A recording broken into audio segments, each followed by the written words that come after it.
హల్లెలూయా యేసు ప్రభున్ ఎల్లరు స్తుతించుడి వల్లభుని చర్యలను తిలకించి స్తుతించుడి. Praise the lord. దేవునికి స్తోత్రము కలుగును గాక. చేరువచ్చిన ప్రియులందరికీ కూడా ఈ ఉదయకాలములో ప్రభు అయిన ప్రశస్తమైన నామములో యేసుక్రీస్తు ప్రభువారి నామములో వందనములు తెలియజేస్తూ ఉన్నాను. సామెతల గ్రంథం 3వ అధ్యాయం 33వ వచనం, భక్తిహీనుల ఇంటి మీదికి శాపము వచ్చును, నీతిమంతుల నివాస స్థలమును ఆయన ఆశీర్వదించును. దేవుని వాక్యములో విలువైన మాటలు మనం చూస్తాం. ఈ ప్రపంచంలో మానవ జీవితానికి క్షేమాన్ని, ఆశీర్వాదాన్ని, దైనందిన జీవితంలో ఎలా ప్రవర్తించాలో ఎలా ప్రవర్తించకూడదో తెలియజేసే సత్యాలన్నీ కూడా దైవ గ్రంథం బైబిల్లో ఉన్నాయి. ప్రాముఖ్యంగా సామెతల గ్రంథం మనం చదువుతుంటే ఈ సామెతల గ్రంథంలో ప్రతిదినము మనుష్యుడు ఎలాగ ప్రవర్తించాలి అనే విషయాలు స్పష్టముగా అడుగడుగున వచనములో మీరు గమనించగలరు.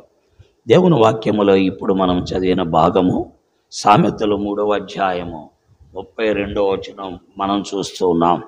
సామెతలు 3:32, 33 మనం చూస్తున్నట్లయితే, భక్తిహీనుల ఇంటి మీదికి యెహోవా శాపము వచ్చును అని రాయబడి ఉంది.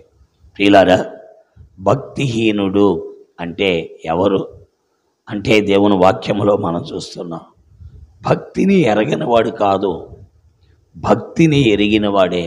కానీ భక్తిలో హీనమైన భక్తి చేసేవాడు, అంటే దేవునికి ఇష్టమైన భక్తి చేసేవాడు కాదు.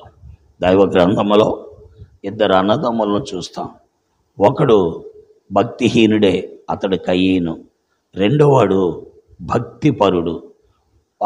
అతని యొక్క భక్తి దేవునికి ఇష్టమైన భక్తి.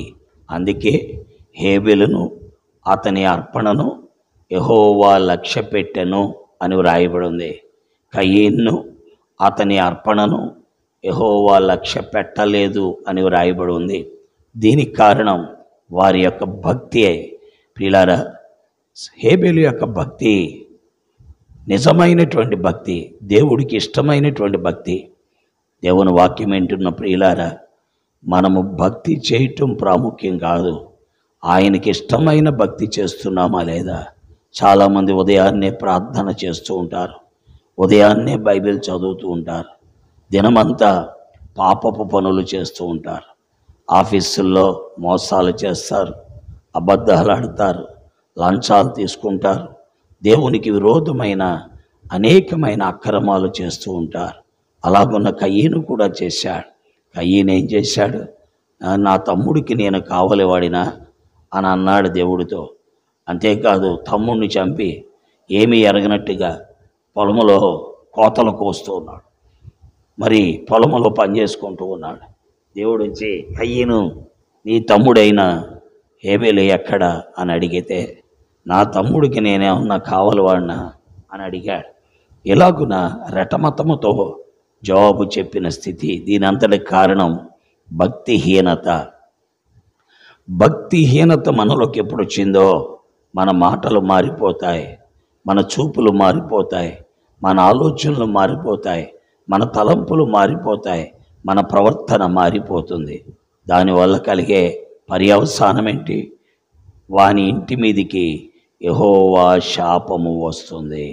కాబట్టి గుర్తుపెట్టుకుందాం, మనము భక్తి కలిగిన వారి వలె జీవిద్దాం. రెండవది, దేవుని వాక్యములో మనం చూస్తున్నాం, నీతిమంతుల నివాస స్థలమును ఆయన ఆశీర్వదించును అని రాయబడి ఉంది.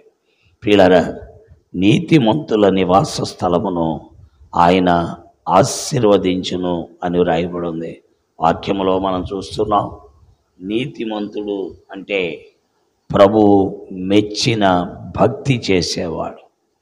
ప్రభువు మెచ్చిన భక్తి చేసేవాడిని ఏమంటారంటే నీతిమంతుడు అంటారు.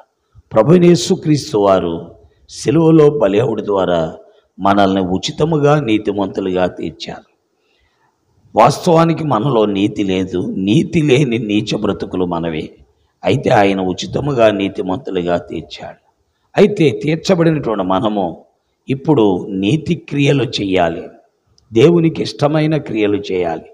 అవి చేసినప్పుడు అతని ఇంటి మీద యెహోవా ఆశీర్వాదం ఉంటుంది. అందుకే అబ్రహాము యొక్క జీవితంలో చూస్తే, అబ్రహాము దేవుణ్ణి నమ్మెను, అది అతనికి నీతిగా ఎంచబడెను. అలాగున అతడు దేవునికి ఇష్టమైన క్రియలు చేసి దేవుడు అసహించుకునే వాటిని విడిచిపెట్టి దేవుడు అంగీకరించే వాటిని అనుసరించి దేవుణ్ణి మహిమపరిచాడు.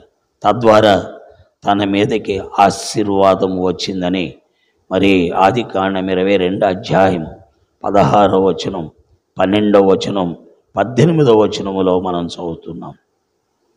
నీవు ఈ మాట, ఈ క్రియ చేయడం బట్టి, ఈ కార్యము చేయడం బట్టి నేను నిన్ను ఆశీర్వదిస్తాను. నీవు దేవునికి భయపడేవాడు అని నాకు తెలుస్తుంది. నీకొక్కడైన కుమారుని ఇయ్యవని తేలేదు కాబట్టి నీవు నీ సంతాన మూలముగా భూలోకములోని సమస్త వంశములు ఆశీర్వదించబడతాయని 12, 16, 18లో దేవుడు సెలవిచ్చాడు. కాబట్టి నమ్ముదాం, నీతిమంతుల ఇంటి మీదకి యెహోవా ఆశీర్వాదం వస్తుంది. దేవుడి మాటలు మన మధ్యలో దీవించి అలాంటి ఆశీర్వాదాన్ని మనం పొంది మన జీవితంలో భక్తిహీనతను విడిచిపెట్టి ఆశీర్వదించబడినట్లు పరిశుద్ధాత్మ దేవుడు సహాయము చేయనుగాక. ఆమేన్. ప్రార్థిస్తాం. ప్రేమ కలిగిన మా తండ్రి, పరిశుద్ధుడైన నమ్మకమైన మా దేవా, నీకు స్తోత్రాలు. ఆదికాండం 3వ అధ్యాయం 33వ వచనము ద్వారా మీరు మాట్లాడుతూ వచ్చిన ప్రతి మాట కొరకై స్తోత్రాలు.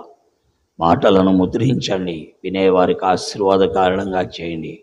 మహిమ, ఘనత, ప్రభావాలు పొందమని యేసు దివ్య నామములో ప్రార్థిస్తున్నాం తండ్రి. ఆమేన్. ప్రైజ్లాడండి. దేవుడు మిమ్మల్ని దీవించి దర్శించుగాక. చంద్రులారాయిలా దేవుని స్తుతించుడి, హృదయమును వెలిగించిన యేసుని స్తుతించుడి.